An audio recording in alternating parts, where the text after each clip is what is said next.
halluudhaan miidhagdee simboo addaan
namatti tola. Egaa akkaataan jecha keessanis akkaataan sochii keessanis wal fakkaataama.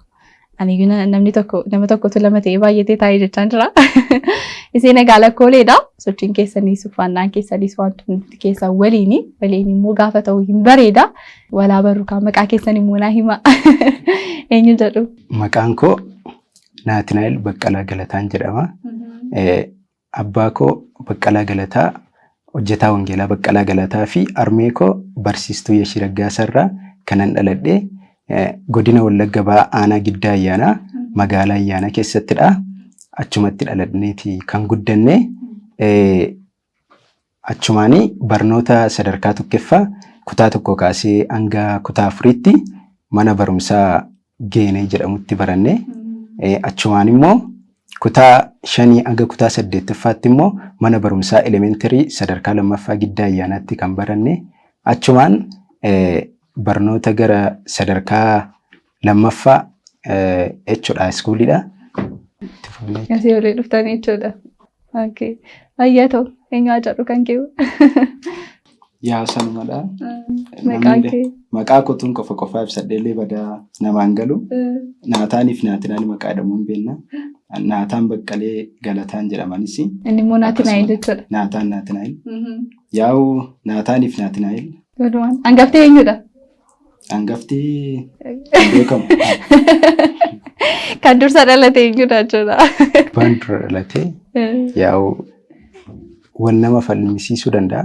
Sababni isaas gatii baay'ee tokko wal fakkaannuu fi isa kana dura dhalate jettee adda baafachuun xiqqoo rakkisa. Hin ulfaata jechuudha. Gatii kana ta'eef jechuudha. Kanaafuu lachan keessan iyyuu amma walqixa hangafaaf quxisuu hin jiru. Anasi hangafaa lakkisitu hangafa waliin hin jettan. Hin jedhamu walqixa.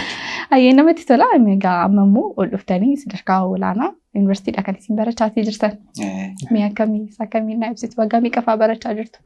Naataan irraa ka'u. Kee Naataan? Naataan maal jedhu? Amma sadarkaa elementariitti siibseera. Kutaa 9 kaasee haga kutaa 11 mana barumsaa sadarkaa 2ffaa Giddaatti kan baranne. Kutaa 12 immoo as magaalaa Shaggaritti kan xumurre. Achumaanis akka carraa ta'e lamaan keenyayyuu yuunivarsiitii Amboo nu ga'e. Idduma tokko siin qaqqabee jechuudha achi keessa. Amma barattoota yuunivarsiitii Ambooti. Yuunivarsiitii Amboo barachaa jirtu jechuudha. Egaa wal fakkeenyi keessanis tokkodha. Harka caalaa wal fakkaattu waanumti waan ittiin yaadda siin baafadhu hin jiru. Naataan kamii Naatinaayil kamii uumatoon jedhamee iyyuu deebisu waan ta'eef maatiin gaafa isin ilaalu akkamiin adda siin baafata miirri isaanii akkamii lakkuu qabaachuun sun akka wal fakkaatamee siin bira. Yaa'u miira nuufillee maatii keenyaafillee waan addaa miti. Sababni isaayyuu wantichi akka indijineesiidha. Idduma dhalootaan jechuudha. Maatiin keenya karaa harmee kooti isheen akkayyaan koo jechuudha. Lakkuu yeroo 2 deebiteeti kan isheen deesse. Adaadaan koo lakkuu kan dhalatte jechaadha obboleettiin harmee koo. Kana malees obboleettiin abbaa koo hangaftisaa. Isheenis lakkuu deesseetti. Baay'eedha bakka. Achumaas dhuftu lakkuu dhufe ta'a dhufe. Lakkuudha bakka sana keessa akkasidha. Sanarraa kan ka'e gaafa maatiin isinis argatanii addatti hin taane. Addatti hin taane garuu immoo moor sana caala gammachuu guddaatu itti dhaga'ama. Maaliif gaafa baagiraawundi isaa ilaallu maatiin keenya baay'inaan lakkuu baay'ee qabu jechaadha. Karaa harmee kootis ta'e karaa abbaa kootis lakkuun jiru. Sanadha. Dachirraa dhuftus isinis gaafa dhalattan lakkuu taatanii isaaniifis gammachuu ta'e jechuudha caalaatti. Gammachuu guddaa ta'e caalaatti. Baay'ee namatti tola. Egaa tarii hawaasa keessa immoo jiraatu iddoo mana barumsaatti keessumaa immoo sadarkaa olaanaatti dabarsanii kaampaasii barachaadha kan isin jirtanii achi namni gaafa isin argu akkasiin wal fakkaatanii ijoolleen dormiif akkamitti adda isin baafatu ati maal jetta? Yaa'u wal fakkeenyi keenya kunillee nu lamaanii fi adivaanteejii guddaadha. Yeroon jedhu gaafa hawaasa keessa jiraattu keessatti guyyaa tokko manaa baatee yeroo ittiin gammadiin ofitti hin booniin galtuun qabdu. Maaliif namumti ati hin beekne kuni namni gurguddaan kuni abbaa fedhaa ta'u karaarra gaafa deemtu dhufee si cinaa bu'ee si dubbisee deebee erga akka namas beeku taasaaf si fixachiisee boodarra immoo lakkuma ta'uu keessaniif si dubbisee si naasofsiise. Akkasidhee nu bira darbee deemaa yeroo kanatti gaati lakkuu ta'uu keetti caalaatti akka ofitti boontu si godha. Gara yeroo mana barumsaa barannu immoo qabxiin keenyas baay'ee wal fakkaataadha. Sadarkaas walitti aannee baana. Yoo baay'ate qabxii 1-2. Walirraa adda fakkaata. Qabxii 2-2dha. Saabjektii tokkoon yoo inni na caale innaan koo dhaqee ansaa cufa. Dhaqee firiijiin keenya tokko mataa jechuudha. Kun egaa waan xiqqeeti akka wal bukkee teessaniitu hojjettu moo maalirraa ka'ee tokko ta'uu danda'e garuu? Yaa'u wal bukkee illee teenyu qabxiin intiraansii keenyaas garaagarummaa baay'ee hin qabu akkuma kana. Annu teenyee qoramne garuu baay'ee inni taa'umsa lama sadii nu gidduu jira. Isayyuu akka intiniitti eegamna jechaadha. Kaarikulamiin isaa amma haaraa kanaan qoramte. Haaraa kanaan qoramne sababii ta'eefu carraa wajjin hojjechuus hin qabdu. Garuu qabxiin keenya baay'ee wal fakkaata. Akka carraas ta'e immoo yeroo biyya filannus yeroo biyya guunnus hedduma tokko nuu kennanii. Bakka tokko isin kennanii jechuudha. Lakkuu ta'uu keetti akka ofitti boontu si godha jechaadha. Carraan ati asuma waan tajaajilawwan garaagaraatiif argattanillee san lakkuu ta'uu keessan sun waan isin gargaarii natti fakkaata. Garuu gaafa amma hojjettanii adda adda teessanii hojjettanii fa'aa qabxiin keessan wal fakkaataa dhufu barsiisaan sin barsiisuun fa'aa bitaattiin galu namni fa'aa bitaattiin galu akkam jettaatti. Yaa ugaa barsiisaatti illee bitaan galu sababni isaa amma nuni wajjin hojjennee fi wal gargaartee hojjettee futuun taane mood sana caalaa sanaaf qabxiin keenya baay'ee walitti hiikuuf sababa kan ta'u yeroo baay'ee wajjinidha kan nuyi qayyabannu. Gaafa wajjin qayyabannu gaaffilee garaagaraa baastee gaafa wajjin hojjetaa deemtu mata duree tokko inni tokko gaafa sicha tokkoof ibsu walqixa dandeettii wal beekumsa walqixaa waan qabaatteef yeroo tokkuma waan dubbistuu fi sanarratti deemtee gaafa hojjettus qabxii baay'ee garaagarummaa hin qabne kan itti galmeessiftu. Dhugaa dubbachuu fi sadarkaa iskuulii yeroo barataa turre walirraa hatuun illee waan danda'amu miti. Gaafa faayinaala si qoranii baay'ee tokko gargar si baasanii taa'umsa baay'eetu gidduu kee jira in eegamtaa jechuudha. Akka carraa ta'e yeroo intiraansii qoramnus walirraa hojjechuun hin mijatu. Seeras mini waan ta'eef ofii kee ofitti amanamummaa jalqabumaa ofitti amantee dubbisteeti kan dhaqxee hojjettu gatii ta'eefu wajjin hojjetteetu hin taane ga'umsi keessan ga'umsi keenya walirraa kan hin fagaanne walqixadha. Dandeettii uumamaas masana.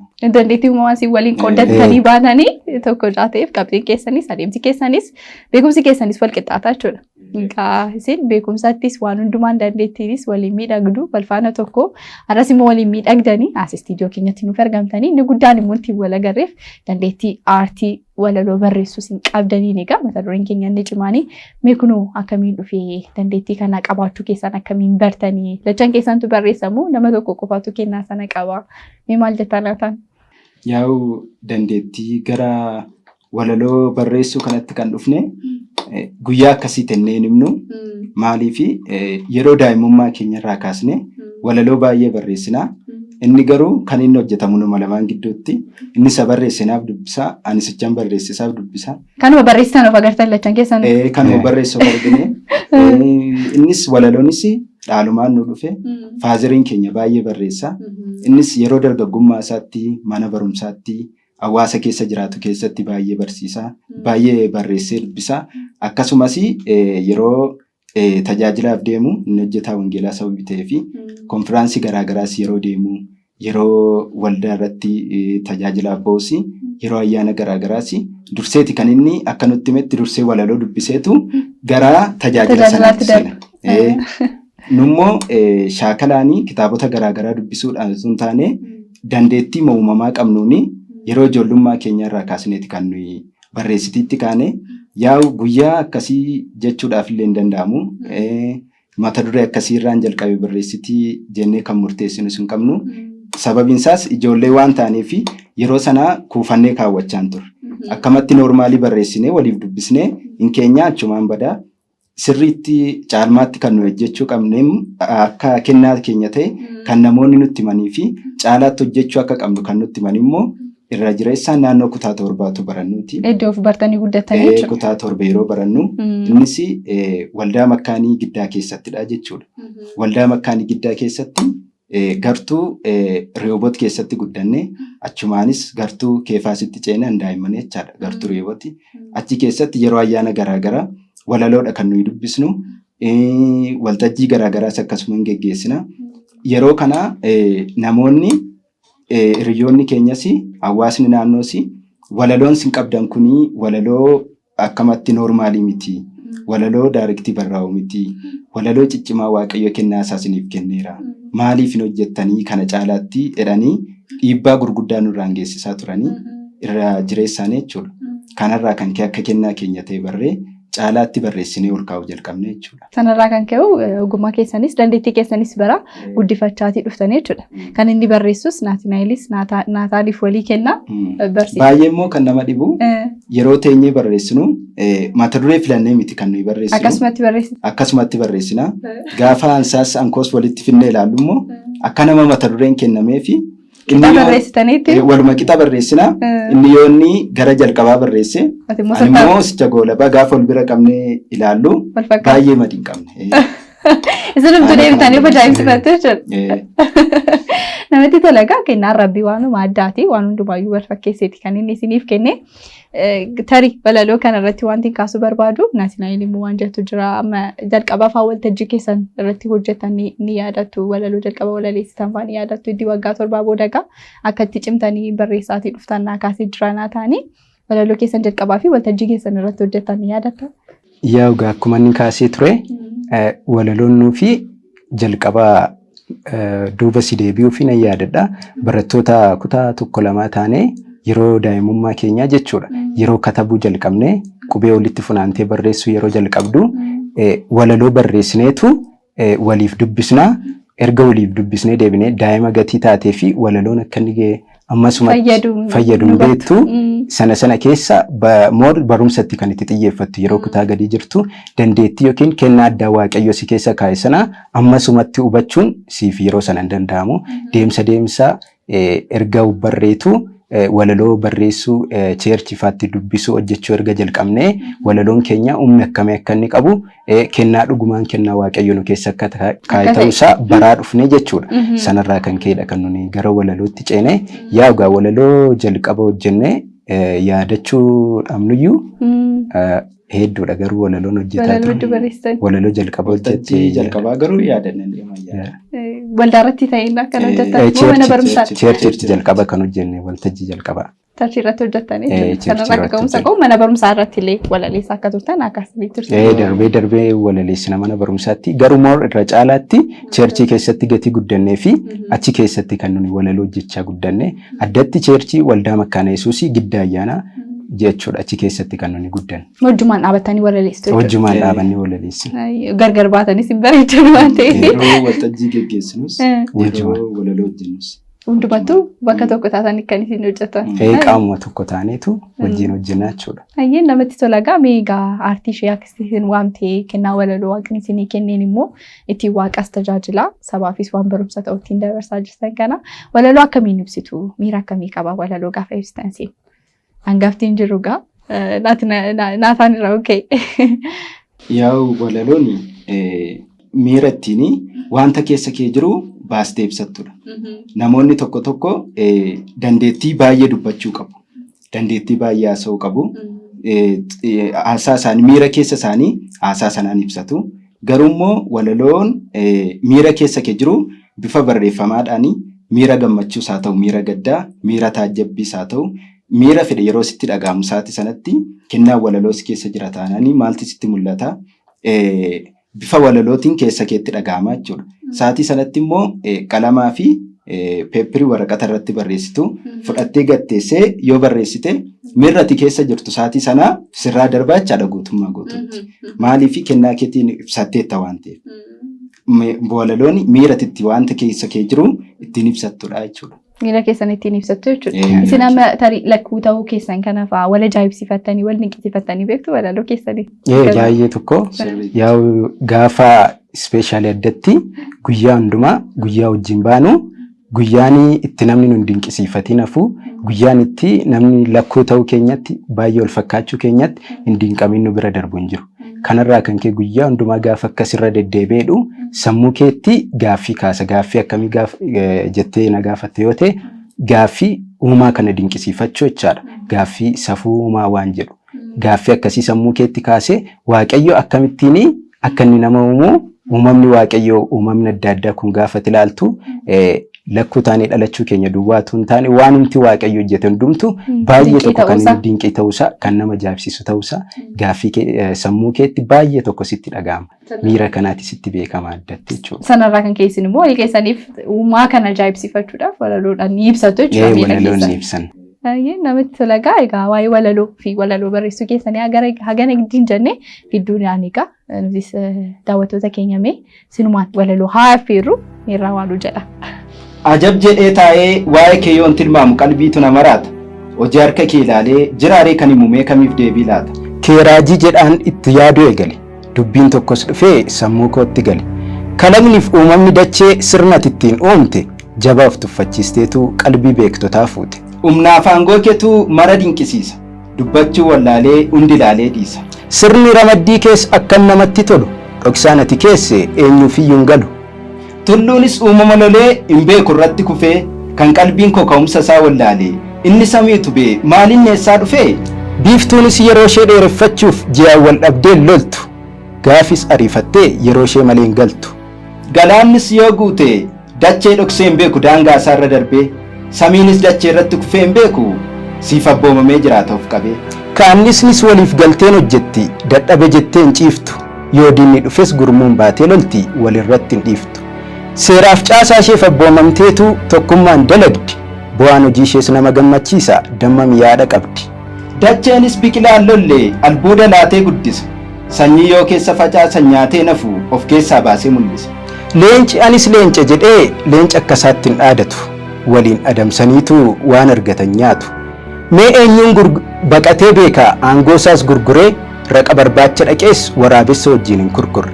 Akka ati uumtetti jira leenci arrayyuu bineensota hundaaf baala baata. Fiigdees jalaan baatu isichatti tole haree qabee nyaata. Qilleensis waliif galee allaattitti karaan cufne. Gafarsis bineensa waliin jiraata malee saawwan keessan dhufne. Amma ani argeetti joobirriif lukkuun maabara waliin hin dhufu. Joobirris fira kooti jedhee lukkuu barbaacha kosii keessan dhufu. Joobirris dachee tuffatee duumessaan ol oola. Kosii irratti garuu lukkuuf lukkuuti wal lola. Joobirri yoo dulloome kattaatti dhaqee of aareessa. Lukkuun garuu asii kosii yaadhee of balleessa.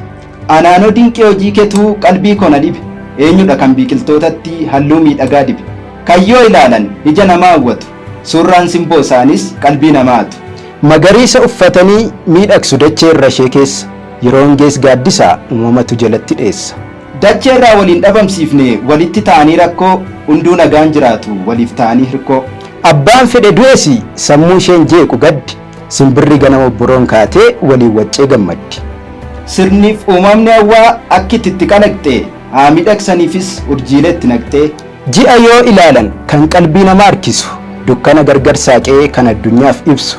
Waqtiif turtii roobaas harka keetii qabdi. Yeroottis namaaf kennitee yeroo isaatti dhaabdi. Beekumsiif hubannaan namaa qorachuu kan dadhabe utubaa samii kanaas harka eenyuutu dhaabe. Dinqiin safuumaa hundaaf boqonnaa sammuuti nama boqochiisa. Hundis walqixuma garaatitti nama ciisa. Utuun nan hima jedheesi kee odeesseen fixu yoon dubbadha jedhe immoo jecha koos hin gitu. Amman argeerraan muraasa odeessi. Lakkoofsaan ol danuutu jira kan namaaf hin galle dhoksaan ati keessa. Hayyeen egaa namatti tola. Toorii jecha isin ittiin naqanii uumaa ajaa'ibsiifattan ittiin barreessitan jabinni fi ciminni jechoota keessanii egaa walumaa gala waanuma namatti toludha. Gargar barreessitaniitu walitti fidattan moo wajjumaan teessaniitu barreeffattan amma kan? Yaa egaa kunillee gaaffii baay'ee tokko cimudha. Gargar barreessuu caalaa yeroo baay'ee wajjin kan nuyi barreessinu maaliifi jireenya jiraannee har'a geenye keessatti saatiiwwan guyyaawwan dabarsine keessa guyyaan nuyi itti adda adda dabarsine jira jedhee yaadu maaliifree sadarkaa tokkorra gatii jirruu fi kan nuyi barannu barnoota wajjin amma kutaa 12 finnuutti kilaasii tokkotti kan xumurre kilaasii barnootaallee jechuudha. Kan nuyi ciisnu wajjin kan nuyi nyaannu wajjin jiruuf jireenyi keenyallee wajjin gatii dabarsinuu fi walaloo kanallee waltaaniiti kan nuyi barreessinu gaafa uumaa kana dinqisiifannu jechoota walitti finnee ajaa'ibsiifannee sanammoo erga walitti qabnee booda waliif inni naa dubbisee anis isaaf dubbisee wal kan ittiin uumaa keenya dinqisiifannu jechaadha wajjin taane akkasii. Mee gaanaatiin immoo yeroo itti barreessanii booda gaa kana sammuutti qabachuunis jira. Teessanii dhuma sammuutti qabatanii shaakaltanii sammuutti qabatan immoo dhuma sana sammuu keessaa jettu amma. Yaa'u walaloon illee sababii ofii kee barreessituusi.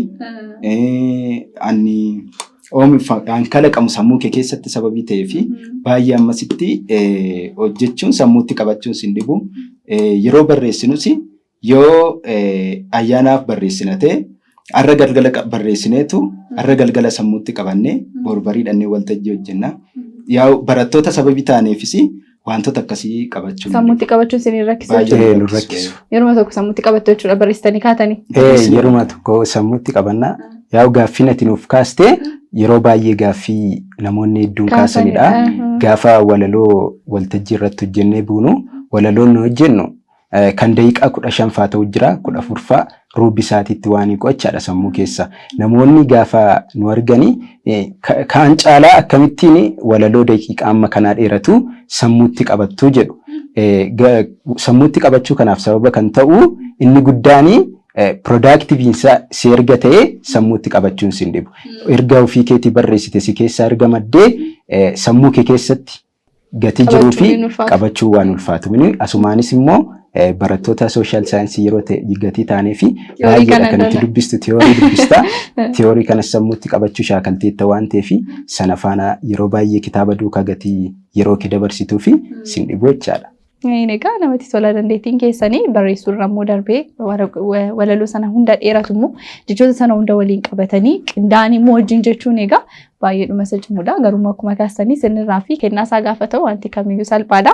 Kanarraan egaa isin wal fakkaattus sochiin keessanis maal keessanis tokko tarii fedhiin isin qabdanis tokkuma amma fakkeenyaaf namni tokko nyaata ta'e hin jaalatu ta'e inni tokko hin jibbu wanti hundumtummaayyuu qixa jaalattus qixa barbaaddus naataan meenaa deebisi.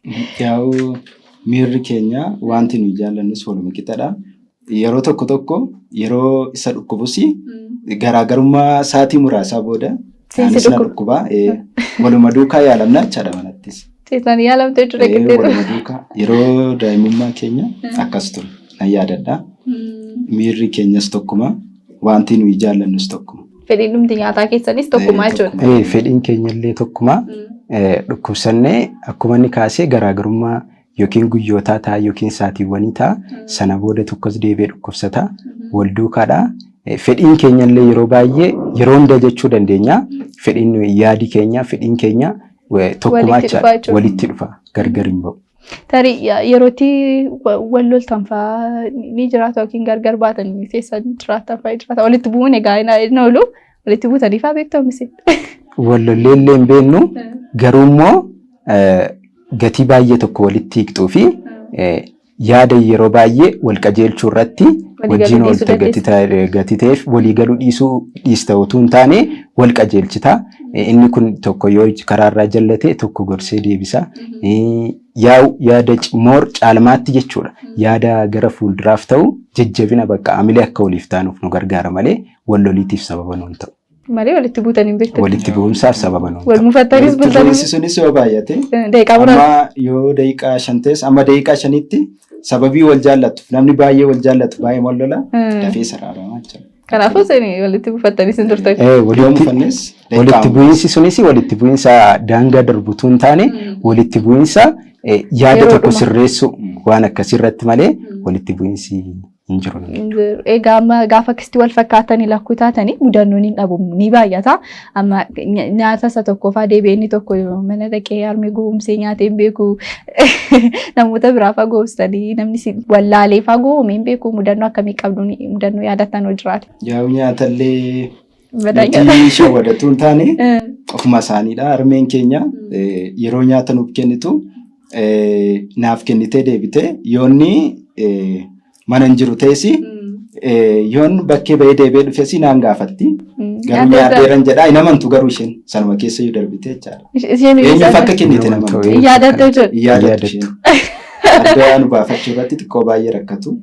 Yoommoo inni uffataa olee an uffadheeratee immoo caalaattu baay'ee rakkisaa jechaadha. Inni akkasitti wal fakkaatanii mana keessa deemtanii inni tokko deebi'ee yoo laaqana sana gaafate carraanii argachuu isaatii dhiphataa jiru. Baay'ee bal'aadha. Carraanii deebi'ee nyaachuu isaatii baay'ee bal'aadha. Bakkee ta'u mudannoon qabdanii amma yuunivarsiitiidha namoota bakkee garaagaraa irraa dhufantu mooraa keessa jira waan ta'eef hiriyoonni bukkeetii fa'aa yoo qabaatan tarii isaanii fa'aa isin baruu irratti rakkatanii. Yaa inni bakkee wal nama gaafachiisu erga maatiin inni keessaayyuu wallaalee gaafii si dogoggoru si wallaalu ta'e inni bakkee immoo turtii yeroo dheeraa booda si bara yoo ta'e nala dafee siin baru gaafa nutti dhiyaatanii namoo ijoolleen hiriyoonni keenya eenyu kam akka ta'e adda baafachuun baay'ee isaan dhibaachaadha. Tokko tokko turtii keessa erga wajjin turre hiriyoonni keenya erga bultii keessa adda nu baafataa deemu. Kanarraa kan hafe dafanii adda nu baafachuun baay'ee tokko isaan rakkisa. Dari mudannoo addaa sirumaan daganne qabdu dhimma lakkuu ta'uu keessan kanaan si mudate waan si illee dinqisiifate. Yaa mudannoon baay'eedha. Mudannoon maatii keessattis nu mudata. Erga bakkee baanes mudannoo baay'een nu mudata. Akka carraa ta'e maatii keessatti guyyaa tokko nan yaadadha. Ijoollummaa keenyatti ijoollee taaneetu jirru armee kootu isa ergaa ergite. Deemtii suuqiitti waa bitii kottu jetteetu isa ergaa ergite. Ani immoo mana hin turre jechaadha yeroo sana. Isa ergaa ergitee yeroo ijoollummaa keenya adabamteetu kan guddattu haatiif abbaan kee gibbii ergaa ergamtee deemtee sa'aatii guyyaasistee galuunuu haafu gibbii baarrii bantee gadi baateeyyuu irreebamtaa jechuudha. Isa ergaa ergiteetu inni erganni deeme ani bakkeen jira jechaadha yeroo sanatti waan ture itti fakkaate inni deebii manatti galee mi'a sana kaayetu kan inni ba'e. Innaani gaafani manatti galu armeen koo na reebde naan. Gaafa isheen na reebdu maaliif akka isheen na reebde hin beeku baay'ee tokko erga isheen na reebdee deebite ani xiqqoo barfadhee gatiin bakkee turee fi barfadhee gatiin galee firreebame jedheeni bakka dhiisee akkasitti yaadee inni sun ergaa ergame. Inni sun ergaa ergame garuu ergaa ergame sana dafee raawwateetu mi'a sana fidee mana kaayetu kan inni ba'ee deeme erga inni deemeeti isheen sana argine jechuudha naan na reebdee galgala erga maatiin walitti qabamee hundumtuu iddoo tokkotti sassaabamnee deebineeti. Ani balleessaa kooti jedhee amanee fudheera sichan ganama reebame sana jechaadha. Innaani kayitii ergaan si erge sana qodaan sitti kenne sana dhaqee fidee itti qodaa maalii jedhee gaafan gaafadhu guyyaa suuqitti sin ergine barfattee dhufteetu kan itti reebamteennan lakki ani suuqii hin deemne. Ani bakkee iddoo akkasiin turee dhufe malee anamni kan itti suuqitti ergattee jennaani isa ta'uu isaa bartee isa reebuuf gaafa kaatu inni durseetu kan inni fidee kaa'ee iddoo biraan maseergaa fi abbaan koo ergennaan deeme kana gaafa ta'u baay'ee tokko bakka ajaa'ibsiifatanii armeen koo deebiteetu dhiifama kan isheen na gaafatte gidduutti utuma balleessaa raawwate ta'e balleessaa isaatiin sababa kanaan reebame jechaadha guyyaa sana. Yaa mudannoon kana malees inni bakkee immoo baay'eedha sanarraa jechaadha maatii keessatti. Sababa saatiin yookiin sababa balleessaa saatiin sababa kan kobre inni si reebame jechuudha. Mudannoo nu mudate keessaati kan inni baay'ee yaadadhuu fi kan sammuu koo keessatti hafe yeroo barattoota kutaa 12ffaa turre sanatti kan nuyi qoramne damee Kotobee Itoophiyaa Civil Service University'ttidha kan Kotobeetti argamu jechaadha. Achittidha har'a mooraa galtee boorolteetii iftaan qoramtaa qormaataaf dhiyaatta. Boori qormaanni itti immoo har'a ashaaraadha kan isaan cheek godhanii ashaaraa fuulaa jechaadha. Hiriiraanii kana booda hiriirreedhannee inni dura koo naafisa gidduu nama 5 akkas ta'eeti jira. Galmatee keessatti ashaaraa sana tiikisi godhanii naanii baata. Naanii inni godhatee ba'eera. Kana booda gaafa ni seenee ashaaraa fuula koo gaafa kaasanii kompiitarri suni hiriiradhee achumaan na dhaabanii jechaadha. Isaan saasilaa ashaaraa teessana deebisee fide. Nama lammataa deebitee dhufe jechuudha. Nama lammataa inni lakki dogoggoradhaa jedhanii yaa'u jarri baay'eema tokko hubatoo waan ta'anii fi baay'eema tokko na falmanii lakkii meentaadha dheenni lakkuudhaan jedhee amaariffaa sa'u lakkuudha akkas miti jedhee amma isaanii ijoollee warri nattaananii tiikii godhatan ba'anii dhaqanii sawaamanii akka lakkuu taane cheek godhanitti anachuman dhaabadhaa jechaadha.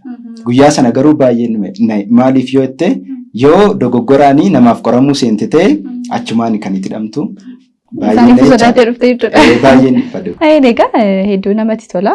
Gaafa akkasii wal fakkaatiin jiraatu namni adda baafachuu waan dadhabuuf bakkeettis akkasuma babbaatanii hawaasa jirtan keessatti mudannoon baay'ee ni qabaatu jedheetan yaada. Sana hanqina yeroo keenyaatiif baay'ee isaa hin kaasnu.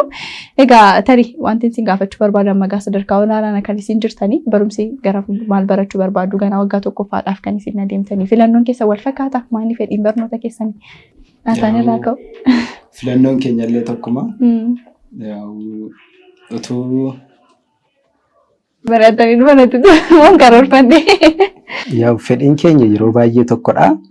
gara fuulduraatti karaa barumsaas karaa hundumaas cimnee nama jabaa taanee biyyaafis nama bu'aa buusu dhalootaafis nama bu'aa buusu taanee of arguudha kan nuyi barbaannu. Maal ta'uu barbaaddu? Doktora ta'uu barbaaddu moo injiinara ta'uu barbaaddu moo dipaartimentii kam jooyin gochuu barbaaddu? Yeroo ijoollummaa keenya jalqabaa daa'ima taatee yeroo dhalattu maatiin kee doktara ta'ii, paayileetii ta'ii, injiinara ta'ii waan akkasiiti kan isaan sitti kaasanii. Ati immoo doktara sana maqaa sana fudhattee paayileetii sana maqaa sana fudhatteetu kan itti nama cimaa paayileetii ta'uun nama cimaa tokko karaa barumsaa firii gaarii fidee gara sana akka inni ga'u doktara ta'uun iddoo guddaa ga'u akka qabu onnachiisaniitu yerootti barumsa barattu lisaansii keessa kaa'anii. Garuu immoo yeroo baay'ee fedhiin maatiin kee fi ati ta'uu qabduu fi kaayyoon kee dandeettiin si keessa jiru kan itti of keessaa qabdu iddeen itti wal arguu fi waliin argine hin jiraata. Maatiin kee karaa gaarii si haa qabsiisaniyyuu garuu immoo inni guddaan barattee galma jedhame sana ga'uudha. Yaa karaa barumsaas fiildii waanii tokko filattanii keessaa tokko filattee sana barattee baatee ittiin biddeena qabattee yookiin hojii argattee nyaachuu qofa utuu hin taane hojii bu'aa buusu kan biyyaaf ta'u kan dhalootaaf ta'u darbee immoo fakkeenyummaa gaarii biyya keetti argisiistee karaa garaagaraa jechuudha. Fakkeenyaaf karaa aartii taanaanii aartii Oromoo keessatti nus yoo jaalala waaqayyoo ta'e amma waaqayyo nu gargaare gahee keenya baannee walaloo hojjechaa jirru kana gara kitaabaatti deebisnee kuusaa walaloo barreessuutti darbee immoo kitaabota adda addaa gara maxxansuutti gara fuulduraatti yoo jaalala waaqayyoo ta'e kan nuyi deemnu jechuudha. Yeroo baay'ee hiriyoonni keenya maaliif walaloo hojjettan kana gara kuusaa walaloo gootanii hin baastanii utuu akkas ta'e wayyaa jedhaniiti nutti dheekkamanii nutti dutanii nu gorsochaadha. Daftee barreessaa ta'uu caalaa dura kan itti ta'uu qabdu barachuu qabda. Dhaloonni yeroon kun yeroon nuyi itti teenye barachuu qabnudha. Yeroon nuyi itti teenye beekumsa keenya dandeettii keenya gabbifachuu qabnudha. Sana booda erga barattee deebitee biyya kee kan itti tajaajiltu erga barattee deebitee barreessaa cimaa kan itti ta'uu dandeessu jechaadha. Kana kanaan hojjechuu barbaanna. Gara barumsaatiin immoo yoo jaalala waaqayyoo ta'e fiildii kana galla jechuu caalaa itti yaadnee gara fuulduraatti jechaadha. Daawwaanis maal irratti dhaabbadhee isin gaafadhee namni tokko gaafa sadarkaa guddaa kaasee barachaatii adeemu kaayyoo fi karoora mataa isaatii ni qabaata. Bakka itti gahee of arguu barbaadu ni qabaata. Egaa saniifuu yoo mooraa yuunivarsiitii jooyin godhe yookiin galee sanan baradhaa kanan barachuu barbaadadee galma mataa isaatii ni qabaata. Sana irratti hundaa'ee qabxii isaanii hojjeta jechuudha. Tarii isinis sana wajjin wal qabatee kaayyoo fi karoora gara fuulduraa yookiin waan barachuuf fedhii qabaatan jiraatee isin gaafadhee egaa gaaffii gosa dhumaatti gaafa isiniif dhufu tarii naataan aartii Oromoo keessatti egaa gumaacha keessan kana boodanii ba'aatu jedhee tajaajila gahee mataa keessaniini ammas baachaatii jirtu kennaa fi dandeettii qabdan kanaan ni baatu jedhee waa yaaduuf karoora keessan maaliin aartii walaloo kana maal irratti bal'istanii hojjechuu barbaadu maaliin modhaamtu naataan waan yaa'u aartii Oromoo kanallee gara fuulduraatti baay'ee hojjechuu jaallanna. Yaa'u ammaaf hojjechuu baannullee gara fuulduraatti hojii gurguddaa hojjennee yaada. Akkuma inni sii kaase kitaabota kuusaa walaloo barreessu akkasumas kitaabota garaagaraa barreessu hojiilee garaagaraa hojjechuu darbee immoo waltajjii garaagaraa illee geggeessaati kan turre kallattii kanaanis hojjechuu barbaanna.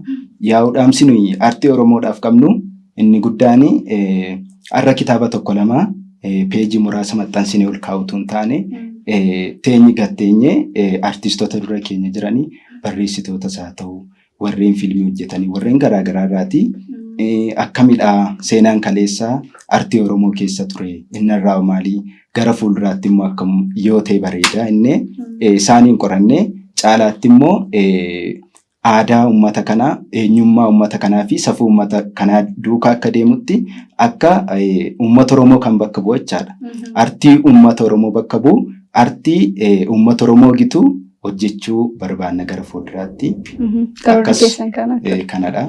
Dhaamsi nuyi qabnu dhumarratti jalqabaa dhalootaa fi kan nuyi dhaamsa qabnu maaliifi ispeeshaalii dhaloota sadarkaa keenyarraa dura jiru dargaggoota akka keenyaaf dhaamsi nuyi qabnu jechaadha. Dargaggoonni yeroon kuni addatti yeroon nuyi itti cimnee hojjechuu qabnu yeroon nuyi itti kaayyoo keenyaaf ciccinee waan bor biyyi keenya nurraa eegdu karaa hafuuraas ta'e karaa hojii garaagaraa biyya keenyaaf taanee karaa amantii keenya jabaannee karaa barnoota keenyaa iddoo geenye boor biyya kan fuudhee gara fuulduraatti ceesisu kan biyyatti fufsiisu nu gatii ta'ee fi dargaggoonni irra jirru dhaabannee of ilaallee kaleessa biyyi keenya maalirra turre arrammoo maalirra jirra egereen biyya keenya maal ta'uu qaba kan jedhu kan murteessuu qabnudha. Biyyi keenya jabaattee gara fuulduraatti akka itti cimtuu fi dargaggoonni irra jiran dhaabatanii hangafoota isaaniirraa beektota dura isaanii jiran dhaggeeffatanii barumsa fudhatanii yeroo itti barannudha. Yeroo nu itti jabaannee biyya keenya gara fuulduraatti biyya cimtuu ta'u biyya jabaata akka isheen taatu hojii guddaa nu eeggatu gatii ta'ee fi jalqaba dhaloonni yeroon kun yeroo nu itti dhaabannee yeroo kam caalaa of ilaaluu qabnudha. Walaa dhageenyu biyya keenya keessatti hangafoota keenya dhageenye gara fuulduraatti ceesisnu kan jedhudha. Sababni isaayyuu addunyaarraa jaarran 21ffaa kana yoo ilaalle umurii dargaggummaa akka keenyarra kan jiran dhaloonni yeroo isaanii araada miidiyaa adda addaatiin ittiin qabamanii kaayyoo isaanii uumamaniif sana bira utuu hin gahin yeroo isaan itti iddoon malleetti kufaa jiran argina. Maaliifi namni tokko araada miidiyaatiin gaafa fakkeenyaaf yeroo ammaa kana miidhaa gurguddaa kan geessisaa jiru addunyaa keenya keessatti biyyoota less developed ta'anii kanneen akka biyya keenyaa keessatti social media addiction kanadha jechuudha. Isa kanarraa bilisa taanee biyya keenyaaf boor caalmaatti biyya jabduu bu'aa buusuu akka qabnu. Dhaamsa qooqaanadha jechaadha. Ayyee dhaataan waan jettu qabda? Yaa'u dhaamsi koos kanarraan fagaatu. Waanuma fakkaatu waan ta'eef. Yaaduma wal fakkaataa qabna. Addatti kan inni dargaggootaaf dhaamuu qabu. Dargaggoonni irra jirru kuni biyyi kuni gaafa jalqaba uumamtu abbootiin keenya amma danda'a warri kaleessaa seenaa bareedaa isaa hojjetanii seenaa yaraa isaa hojjetanii biyya kana ceesisanii fidanii irraan ga'aniiru. Garuu egereen biyya keenyaa kuni maal ta'utti deema? Dargaggeessa irra jiru kuni dargaggeessa akkamiiti? Dargaggeessa maatiin itti dadhabee biyyi itti dadhabee guddisee boor harkaa firii dhabu moo dargaggeessa akkuma warra biyyoota lixaa kaapitaala kuufatanii nama immoo hin qabne gamsa nama hin qabne akka hin taanee fi dargaggoonni irra jiru kuni dhaabannee of ilaaluu qabna. Biyya kana gara fuulduraatti ceesisuu qabna. Warreen darbanii irraatii barannee har'arra dhaabannee cimnee hojjechuu qabna. Haalli siyaasa biyya keenya keessa jirus haalli diinagdees haalli hawaasummaas ammam rakkisaa ta'u garuu abdiin jiru gara fuulduraatti mul'ata biyya keenya jijjiiramuu waan qabnuuf yoo har'a cimnee hojjennee biyya keenya kana gara fuulduraatti ceesisuu dandeenya jedhan akka kootti. Yoon fakkeenya Maartiin Luuter King si fudhee Maartiin Luuter King kuni yeroo segregationii Ameerikaa keessatti turetti wanti suni jijjiirama akka inni danda'u I have a dream rakkoo yeroo sana jiru keessa taa'e jechuudha. Inna garuu waggaa dheeraan booda immoo dhufee yaanni isaa suni White House galma mootummaa Ameerikaa keessatti pirezidaantii jalqabaa Afrikaa Barack Obamaadhaan kan inni galma ga'e. Innaa kanaafuu mul'ata boorii qabaachuu qabna. Haalli siyaasa biyya keenya, haalli ikoonoomii, haalli hawaasummaa yoo dhiibbaa isinirra geessiseyyuu biyyi kun waan jijjiiramtuu fi abdiin kutatiinaan jedhan. Ayyeen egaa isinis waamicha keenya kabajanii as iddoo keenyatti argamtanii ergaa kana fakkaatuu fi dandeettii keessan mul'isuu keessaniif guddaa galatoomaa isiniin jedha. Akkuma lakkoolee dhaloonni ta'anii hedduun isaanii addunyaa keenya irratti biyya keenya irratti dhiibbaa uumaati jiran isinis aartii Oromoo keessatti akkasumas biyya keenyaaf illee lakkuma ta'uu keessanitti fayyadamtanii waa hedduu akkasiin hojjettanii fi biyya keenyaaf bu'aa akka argamsiistan abdii isinirraa qabna. Egaa dhuma irratti akkasitti gargar hin baanu daawwattoota keenyaaf walaloo biraan keenyatti kan nuti nagaatti dhaamannu walaloo keessaan nu jedhaati daawwattoota keenyaan nagaatti jenna. Kaleessa akkas hin turre har'a maaltu dhalate? Maalti nuun kuree nagaa keenya nyaate? Jaalalli kaleessaa har'a eessa dhaqe? Eenyudha balleessaan kan daandii irraa maqe? Na dhukkuba. Kaleessa somba keenyaan hargannee hafuura baafachaa furmaata waliif taanee dhibee walii abbaafachaa. Utuu hin dubbatiin dhibee walii beekaa, utuu hin dhibbatiin gaaddisa taanii waliigaa. Tokkummaa dagaageen horma awwisiifnee jaalala badhaadheen diina hinaafsifne. Salphannees hin beeknu kabajaan jiraanna harka namaas hin eegnu keenya yormaaf laanna. Namni baay'ee dudubbateef beekaa jedhamuu hin danda'u. Eedduu iyyee waceefis tasa beekaan ta'u. Ta'us dhugaasaa dubbatee akka yoo odeesse yaada isaa ibsatee komiisaas yoo dhiyeesse kun wallaalummaa miti. Anaaf beekaan tasan diigu inni hubatanii madaala. Mana jikseen fiigu akka boor ijaaruun dhibu bareechee isaaf gala. Waa'ee giree beekee itti yaadee cinqama. Akkasiin akeekee boorii isaa tilmaama. Injarjariin turuu ariifattee na balleessuu kan si biratti hafu hin jiru beeka akka boor qofaa teessu. Wanta targitu hundaa siin caalu lubbuun koo yoon si miidhas guddaa naan dhiistuu tiruu koo. Anoo sin jaalladhaa maaliif na jibbitaa hundumtuu alagaadha eenyus sinnaaf gita. Utuu silaa tiruu jaalalli jiraate kun hundumtuu hin jiru rakkoon irra dhalate. Utuu silaa turuu wal hubachuu hin jiru ormaddan hin ciru garaa keenya niru. Imimmaan lakkuu buusaa armeen qalbiin cabdu utuu argituu lubbuusaa ilma ishees hin dhabdu. Maasaan keenya amma seenu dhabee sanyii arfaasaa ormis daangaa keenyan seenu maaltis karaa baasa. Alagaan nutti hin kolfu quba nutti qabee madaa keenya sormiin olfu keessaa jiraatuuf qabee. Maasaan keenya manca'ee maaliif nu abaara dhangaatu faca'ee sanyiitu daraara. Gumbiin keenya yoone silaa nun komatu tasa sinirrannee yoona dilbii baatu. Duudhaaf safuun keenyas maaf karaa irraa dabaa gaaddisa odaa jala teenya rakkoon keenyas fala qaba. Quba walitti qabnee wal balleessuun maqaa duudhaa ganamaarraa magnee dhugaas ganne ilmoo waaqaa. Xiqqaaf guddaan qabu hundannu abaara rakkoon keenyas falan dhabu nu haa ga'u adara. Kottu wal dhageenya wal tuffachuu dhiifnee galma keenyas geenya isa darbe dhiisne. Walis cabsuu dhiifnee waliif taana hirkoo waliin wal hirphinee waliif birmanna gaafa rakkoo. Riqicha waliif taanee wal ceesifna duratti galma keenyas yaannee hin deebinu duratti. Arrarraa eegallee waliif galla hirbuu duudhaan keenyas galee dhalootaaf haa darbu. Galatooma. Yaagaa asirratti wal dhibdee yaada lamaati tiruu ishee komataa jarree wajjin dhalatan tokkodha. Qaama tokkorraa kan dhalatan jarri kuni yeroo isaan itti wal komatanidha. Mana tokko keessatti jara akka keenya lamaan kana wajjin dhalatan tokko jira jechaadha. Jarri kun waliif tiruudha. Baay'ee wal jaallatu, baay'ee walitti siiqu, kaleessa baay'ee wal jaallatu turanii, kaleessa baay'ee waliif ho'u turanii, garuu immoo namoota lama gidduu koodeewwan akka koof akka isaa wajjin dhalatan kana gidduu yeroo jaalalli dhibee mul'ataa jechaadha as gidduutti. Kanarratti inni miidhame tokko sicha jaalalli gidduutti badee miidhe sanaanii kottu waliif dhiifnaa wal gorfannee gara caalutti galma keenya geenya jedheetu yeroo inni komatu kan inni argisiisu. Walaloon kun dhaamsa akkasiiti kan inni qabu. Sababii isaan wal dhabanii fi walitti bu'anii wal lolanii fi qeen armee isaanii oneeraa qeen itti dhalatanii sanyiin dur faca'ee marguu firiin lalisu suni afeeraa lafti maasaan isaanii honeeraa jechaadha. Akkasittiin tiruu komatti kottu wal jaallannaa. Isa kaleessaa waliif dhiifnee sichaa walmiine waliif dhiifnee tokkummaan jabaannee gara fuulduraatti ceenaa duudhaaf safuu keenyaanii gara fuulduraatti deemuu qabna jetteeti kan isheen komattu.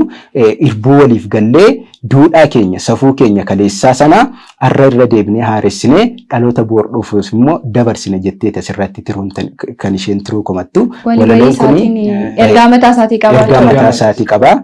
Tiruu komata asirratti dhaamsa akkasiiti kan isheen qabdu jechuudha. Tiruu isaa fi waamicha dhiyeessaa jechaadha sa'aatii ammaatti. Tiruu isaa fi kottu wal dhageenyaa jaalalli gidduu keenyaa badee nuuf haa deebi'u. Tokkummaan gidduu keenyaa badee nuuf haa deebi'u. Utuu nu lamaan wal jaallanneeti akkasitti gumbiin kaleessa dhangaa baatu arra nunu sanyiin kaleessa faca'u arra immoo dacheen keenya amma seenotteetu tiruu isheef waamicha dhiyeessaa jechaadha. Egaa ofuma isaan dhuma lamaantu seenaa isa darbeessisaa ammaa kanatti waliif gaaffii dhiyeessaa waliif deebii laatee tiruu gidduutti uumamee fi waamicha isaan gidduu jiru sa'aatii ammaa jechaadha. Egaa ni caalu gaa walalooni ergaa mataa isaa danda'ee dabarsuu danda'u isaati. Isinis immoo kana keessaan waan dabarfachuu barbaadan qabdu ergaa sanarraa immoo dhaloonni hedduun daawwattoonni keenya akka isaan baratanii fi hubatan tokkummaa fi jaalala hagam akka barbaachisaa ta'ee namootaaf nama gidduuttis hawaasa gidduuttis barbaachisummaan isaa guddaa akka ta'e isinis egaa walaluudhaan dabaaltanii nu kaastaniiti kan isin jirtanii gamanumaan qalamni keessan hamirgisu jabaadhaa kana caala waan guddaa isinirraa eegna jenna. Kabajamtoota daawwattoota keenya kan isin haga yoonaatti daawwachaatii turtan TV keessan TV mo'aa qophiin immoo qophii aartii mo'aa ture. Qophii aartii mo'aa keenya har'aatiin egaa obbolaawwan lamaan Naatnaa'el Baqqalaa fi Naataan Baqqalaa obbolaa Lakkuurraa ergaa isaan isinii dabarsaatii turan akkasumas immoo walaloo isaan isiniif dhiyeessan irraa hedduu akka barattan akka itti bashannantan abdii guddaadha kan nuti qabnu. Qophicha qopheessuun kan si waliin ture Anjaaltuu Shumii ogeessitoota istiidiyoo mara walii ta'uudhaan torban qophii aartii biraatiin haga waragarrutti horaa bulaa deebana.